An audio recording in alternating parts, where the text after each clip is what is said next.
Hello! Hello mga Oscar! So, I'm here at the top of Kasoy Tree. Ganahan ko sa feeling. Kay taod-taod ko nga wala nakasaka og kahoy.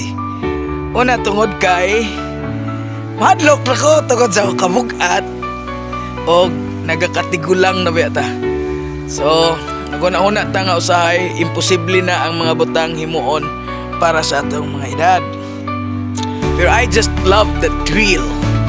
Oh, I love the thrill of being here in the top. Di man ni siya ingon kayo taas, pero makapiang nanig badabas. O mahulog ka ni piang nagig ka. Duwa ta mga ndoy nga mahulog.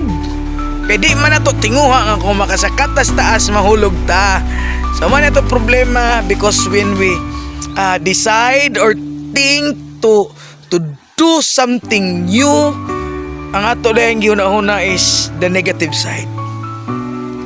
Ikalimtan na to nga there is also another side of that. O isa na ang positibo nga part.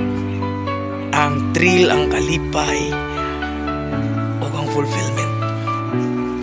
Manay lami kayo sa balik tas ng pagkabata kay kung bata ta, dreamer pa kayo ta. We're not afraid to take risk. Sinsya na mo kay lawas akong kuan ba? Lawas ang hangin sa akong ipon kay sa kinutkutay na ako og kinutkutay na ako og kaning Adidas nadala pating pasta.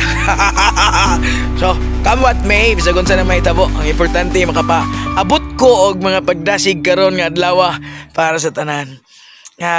Ayaw pagduha-duha sa pagkabot sa mga pangandoy. Dili kanunay maguna-huna sa negatibo. Una-huna usab ang positibo. Kani akong gihimo karon gamay ra ni. Pero I feel so fulfilled. Nga no? Kaya pa din ako.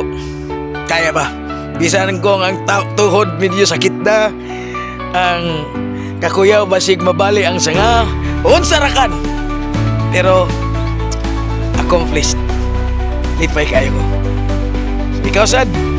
Ay paduha-duha. Kung sa may pangandoy karon, kaya ni mo na. Kaya ni mo na. God bless you.